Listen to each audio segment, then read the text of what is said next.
अबे चाय वाले, चल पैसे निकाल। जी मैम साहब। क्या मैं जान सकता हूँ कि किस बात के पैसे मांग रहे हैं आप लोग? क्या ये आपके बाप की जगह है जहाँ पे दुकान लगा रहा है, जो आप इससे यहाँ पे दुकान लगाने के पैसे मांग रहे हैं? अबे ओए, तू कौन है हाँ, जो हमारे बीच में बोल रहा है? ज्यादा प्रधानमंत्री बन रहा है, 1 सेकंड नहीं लगेगा तुझे यहाँ से बाहर फेंकवाने में। अपना काम कर चल। अबे ओए, जहाँ हम खड़े हो जाए ना, वहाँ किसी की हिम्मत नहीं होती कि हमसे कोई ऊंची आवाज में बात कर जाए। और तेरी हिम्मत कैसे वैसी लैंग्वेज में बात करने की? शेखर भैया, आप इन लोगों से बहस मत कीजिए। आप नहीं जानते ये कौन लोग हैं। अच्छा भाई, कौन है ये लोग? मैं भी जानना चाहता हूँ कि आखिर ये लोग हैं कौन जो यहाँ पे बेवजह पैसा मांगने के लिए आ गए हैं। क्या अधिकार है इनका यहाँ पे पैसा मांगने का? बताओ मेरे को, कौन है ये लोग? हमने इससे हफ्ता मांगने आए हैं, एमसीडी वाले ही ये समझ ले। और अगर इसने पैसे नहीं दिए ना तो इसके जो ठेले वेले है ना, ये सब उठवा देंगे, बुलडोजर लगवा देंगे। हाँ भाई, एमसीडी वालों को पैसे जाते हैं? हाँ भैया, जाते तो हैं। अबे ओए, इतना चौड़ा क्यों हो रहा है? क्या समझ रहा है अपने आप को? डीएम है कोई, एसडीएम है? हाँ, अपनी औकात में रहे और हमारे बीच में बोलने की जरूरत नहीं है। आया बड़ा। मेरी भी बगल में छोले कुलचे की रेहड़ी है, चाय पीने का मन हो रहा था तो यहाँ पर आ गया चाय पीने के लिए। लेकिन उतनी देर में आप लोग भी यहाँ पर टपक गए पैसे मांगने के लिए। अब ये समझ में नहीं आ रहा है कि किस अधिकार से पैसे मांग रहे हैं। अरे खैरात में आता है क्या पैसा, या फिर पेड़ में उगता पैसा कि पेड़ से पैसा तोड़ा और आप लोगों को दे दिया? अरे एक फूटी कौड़ी नहीं मिलेगी आप लोगों को यहाँ से, निकलिए। शीतल, मुझे लगता है ना ये हमें हल्के में ले रहा है। इसे ये नहीं पता अभी हम गुंडे बुला करके ना इसकी दुकान तो तोड़वाएंगे, साथ में इन दोनों की हड्डियां भी तोड़वाएंगे। अबे जब तेरी खुद की दुकान है तो अपनी दुकान पे जाके बैठना है, यहाँ पे क्या बैठ के टाइम पास कर रहा है और फालतू में दिमाग खराब कर रहा है हमारा? निकल यहाँ से तू यार। और तू खड़े खड़े हमारी बात क्या सुन रहा है? पैसे दे। हाँ मैम साहब, ये लीजिए पैसे। और तू मेरी बात ना ध्यान से सुन ले, इसकी दुकान तो जाएगी साथ में, तेरी दुकान भी उठवा दूंगी। समझ में आया तुझे? अगर तूने हमसे पंगा लिया तो। ये डरना उनसे दिखाना जो आप लोगों से डरता हो। मेरे को अच्छे से पता है कि आप लोग एक नंबर के फ्रॉड हैं, और आप जैसे फ्रॉड लोगों से मुझे कोई डर नहीं है। मेहनत करके कमाता हूँ और मेहनत करके खाता हूँ। दोष क्या है मेरा? हाँ, जो मेरी दुकान हटवा दोगे आप लोग? औकात है मेरी दुकान हटवाने की? ये तो शरीफ आदमी है इसलिए पैसे दे रहा है, मैं एक फूटी कौड़ी नहीं देने वाला हूँ। निकलो चलो। अबे चाय वाले, मेरी बात ना ध्यान से सुन ले। अब हम जब दोबारा यहाँ पे पैसे मांगने आए ना तो हमें ये फटीचर दिखना नहीं चाहिए यहाँ पे। और अगर ये यहाँ पे मुझे गलती से दिख गया ना तो तेरी दुकान तो जाएगी और तू पिटेगा उसको अलग। और तू अपने काम से ना काम रख, हमसे पंगे लेने की जरूरत नहीं है, वरना तेरी दुकान भी ना पता चले उठ जाए। चल संदीप। अरे आ जाओ, डरता नहीं हूँ आप लोगों से, डराने चले हैं। क्यों दे दूं पैसा? फ्री में आता है क्या? जब मन करे तब आ जाना दुकान पे, एक फूटी कौड़ी नहीं मिलेगी।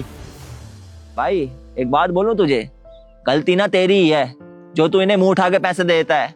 देखिए शेखर भैया, हम गरीब आदमी हैं, हम इन बड़े लोगों से पंगा नहीं ले सकते। हम मेहनत से अपनी दुकान चलाते हैं, हमें इससे ज्यादा कोई मतलब ही नहीं है। अगर हम इन लोगों से पंगा लेंगे ना तो हम दुकान चला पाएंगे और ना ही हम अपने परिवार का पेट पाल पाएंगे। वो आपको कितनी देर से समझा रहे हैं, आप इनसे पंगा मत लीजिए, ये बहुत गंदे आदमी है, ये हमारी दुकान तोड़ देंगे। लेकिन आप हमारी सुन ही नहीं रहे। अगर वो हमारी दुकान तोड़ देते तो हम क्या करते? देख भाई, अगर तू उन्हें ऐसे ही पैसे देता रहा ना तो वो तेरे को ऐसे ही लूटते रहेंगे। देख आज थोड़े कम पैसे मांग रहे हैं, कल को इन लोगों का लालच और ज्यादा बढ़ेगा तो और ज्यादा पैसे मांगा करेंगे तुझसे। इन लोगों का काम तो यही है कि जो इंसान दब रहा हो उसे दबाते रहो। अगर तू ऐसे ही डरता रहा ना मेरे भाई, तो सच बता रहा हूँ तेरा भविष्य आ जाएगा खतरे में। तू जितना कमाएगा इन्हीं पे लुटा देगा। आपको क्या लगता है अगर हम इनको पैसे नहीं देंगे तो ये हमारी दुकान यहाँ लगने देंगे? अरे 1 मिनट नहीं लगेगी यहाँ से दुकान उठाने में। सही बात है, एक तो इंसान गरीब, ऊपर से नॉलेज कम।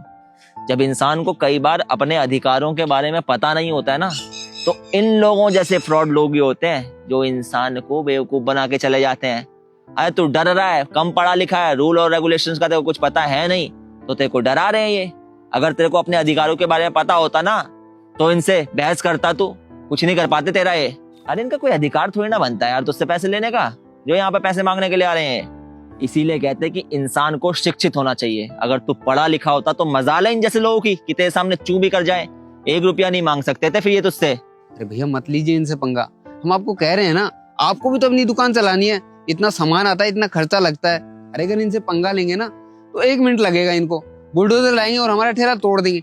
1.5 लाख रुपए का ठेला आता, कहाँ से लाएंगे फिर हम पैसे इतने? इन जैसे लोगों से ना भैया जितना दूर रहो उतना बढ़िया है। अरे इन जैसे लोगों से निपटना ना मेरे को अच्छे से आता है। समझते क्या है ये लोग अपने आप को? करप्ट कहीं के, बस लोगों से फ्री में पैसा लेना आता है इन्हें। सबक तो इन्हें मैं सिखा के रहूंगा। भैया पता हमें ये कैसे लोग हैं, और ये पहली बार नहीं सुन रहे हैं हम, पहले भी सुना था। आपसे पहले भी एक आदमी था, वो बहुत उछलता था, वो भी इनका बहुत विरोध करता था, लड़ जाता था इनसे। एक दिन क्या हुआ, उसके हाथ पैर तोड़ के उसको घर पे बैठा दिया। क्या क्या हुआ उनके साथ?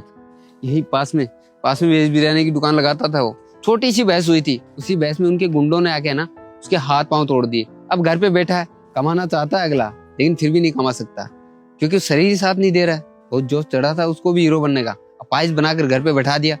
अब कर लो कुछ करना है। भाई तू क्या बात कर रहा है? ये इन्होंने पीट पीट के एक इंसान को अपाहिज बना दिया। अरे ये लोग तो गुंडागर्दी पे उतर आए हैं यार।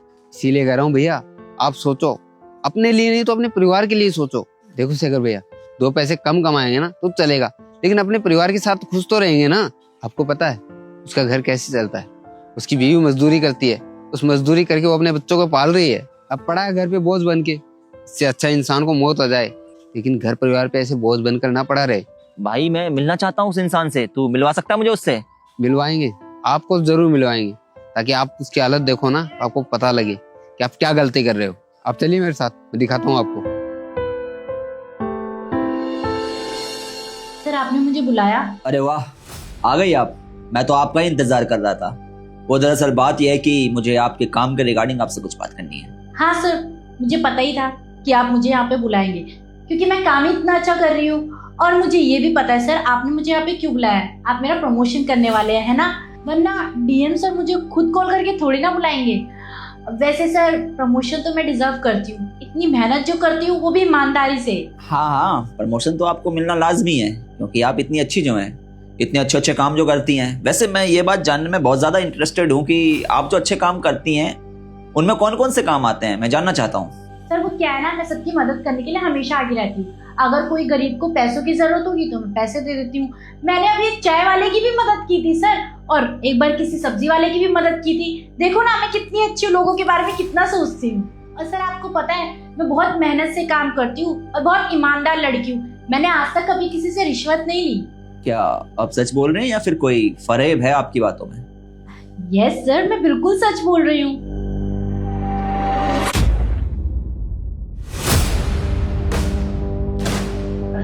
सर आपको मैंने कहीं तो देखा है। हाँ, मुझे जानती तो होंगी।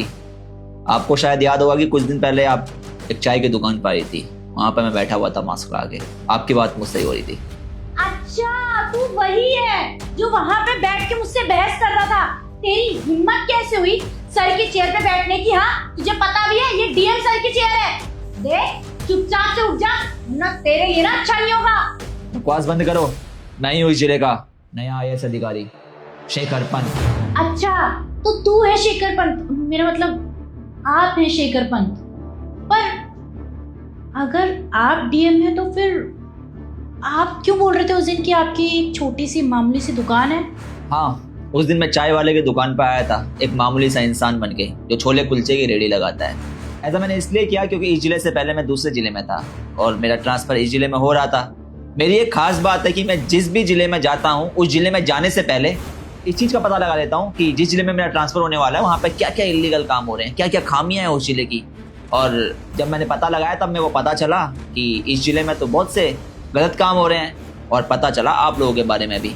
फिर मैंने सोचा क्यों ना ग्राउंड रियलिटी को चेक किया जाए, क्यों ना ग्राउंड पे जाके चेक किया जाए कि किस तरह से आप लोगों के साथ अन्याय कर रहे हैं। और वहां जाने के बाद मुझे पता चला कि आप लोग तो बहुत ज्यादा करप्ट हैं। मतलब कर क्या रहे हैं आप लोग? गरीब लोगों का अधिकार उनसे छीन रहे हैं। शर्म आनी चाहिए आपको। अच्छी खासी तनख्वाह आप लेते हैं, लेकिन इसके बावजूद भी आप लोगों में शर्म नाम की कोई चीज नहीं है। सरकारी तंत्र को खोखला करते जा रहे हैं आप लोग। अरे किस चीज की कमी छोड़ी है सरकार ने आपके लिए? अरे सरकार आपको अच्छी खासी सुविधाएं दे रही है, अच्छा खासा पैसा दे रही है, लेकिन फिर भी आप लोगों का पेट है कि भरता ही नहीं है। आप जैसे अधिकारियों की वजह से जो अच्छे ईमानदार अधिकारी होते हैं वो भी बदनाम होते हैं। शर्म आनी चाहिए आपको। गरीब लोगों का हक छीन रहे हैं आप। कर क्या रहे हैं? गरीब लोगों की बद्दुआएं ले रहे हैं। मेरी एक बात ध्यान रखना, जैसे आप काम कर रहे हैं इनसे कभी भी भला नहीं होता है। अरे गरीब लोगों की बद्दुआएं लेके क्या होगा? कल को ना बुरे दिन देखने पड़ेंगे तुम लोगों को। ऐसी हो जाएगी जिंदगी भर पछताना पड़ेगा। हाथ पांव तक काम करना बंद कर देते हैं जब ये बद्दुआएं असर करती हैं। इसीलिए कहते हैं कि लेनी है तो लोगों की दुआएं लो, बद्दुआएं नहीं। खैर, तुम्हें तो मैं सजा दिलवा के रहूंगा, और साथ ही साथ सजा दिलवाऊंगा उस लड़के को जो उस दिन तुम्हारे साथ आया था। और जो भी और लोग तुम्हारे साथ ऐसे कामों में शामिल हैं उन लोगों को सजा मैं जरूर दिलवाऊंगा, क्योंकि तुम लोगों ने बदनाम करके रख दिया है सरकारी तंत्र को। लोगों का भरोसा उठता जा रहा है सरकारी तंत्र पे से अब। सिर्फ और सिर्फ तुम्हारे जैसे लोगों की वजह से। इसलिए तुम जैसे लोगों को सजा मिलना अति आवश्यक है। तैयार रहना जल्द ही टर्मिनेशन के लिए, और तुम्हें टर्मिनेट करवाऊंगा मैं। सर मेरी बात सुनिए, मैं मानती हूँ मुझसे गलती हो गई। मैं आज के बाद कभी भी किसी से भी ऐसे बदतमीजी से बात नहीं करूंगी और ना ही कभी ऐसे रिश्वत लूंगी। बट सर आप मेरी बात समझिए, अगर आप मुझे काम से निकाल देंगे तो मेरे लिए बहुत बड़ी प्रॉब्लम हो जाएगी। मैं अपनी फैमिली को कैसे संभालूंगी सर, माफ कर दीजिए ना। मैं यहाँ आपसे बात करने के लिए नहीं हूँ। अब आप मुझसे बात करके सिर्फ और सिर्फ अपना टाइम बर्बाद कर रही है। मैंने आपको सिर्फ यहाँ पे इसलिए बुलाया था ताकि आपको मैं बता सकूं कि जल्दी आप टर्मिनेट होने वाली हैं, क्योंकि थोड़ा डर तो अब आपके अंदर भी होना जरूरी है ना। जब थोड़ा सा डरेंगी, थोड़ा सा तड़पेंगी तो मेरे को भी खुशी होगी। जब आप डरेंगी, आपके अंदर भय होगा खुद की नौकरी को खोने का, तब मुझे अच्छा लगेगा, क्योंकि आपने बहुत से लोगों के साथ अन्याय किया है और अब आपकी जॉब जाके रहेगी। अब प्लीज यहाँ से जाइए, क्योंकि बाहर कुछ लोग ऐसे भी हैं जो अपना लीगल काम करवाना चाहते हैं। Please get the hell out of here. बोला ना जाओ। तो यार सबसे पहले तो आप लोग ये बताएं कि आप लोग हमारी इस वीडियो को कौन से शहर से देख रहे हैं और आपके हिसाब से एक अच्छे IAS अधिकारी के अंदर क्या गुण होने चाहिए, ये भी जरूर बताइएगा। मिलते हैं आप सभी लोगों से जल्द एक नई वीडियो में एक नई कहानी के साथ।